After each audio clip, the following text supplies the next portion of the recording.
Balik ke dalam negeri, saudara, hujan es disertai angin kencang menerjang Kabupaten Puncak, Papua Tengah. Akibatnya sejumlah rumah warga rusak tertimpa es dan pohon yang tumbang.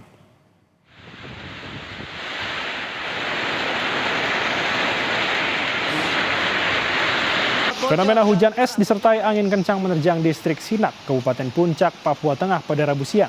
Hujan es disertai angin kencang yang terjadi ini menyebabkan jembatan penghubung menuju lapangan terbang Sinak terputus. Selain itu, hujan deras disertai butiran es ini menyebabkan atap rumah warga bocor hingga butiran es masuk ke dalam rumah.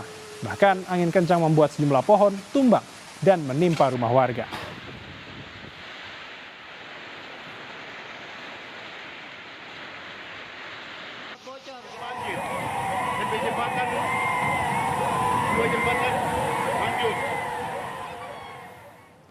Pasca hujan mulai reda, banjir bandang terjadi di Kabupaten Puncak, Papua Tengah. Peristiwa ini sempat membuat panik warga sekitar. Belum diketahui apakah ada korban dalam peristiwa ini, saudara. Kini, sebagian warga terdampak mulai mengungsi sementara ke rumah keluarga dan kerabat sambil menunggu bantuan dari pemerintah.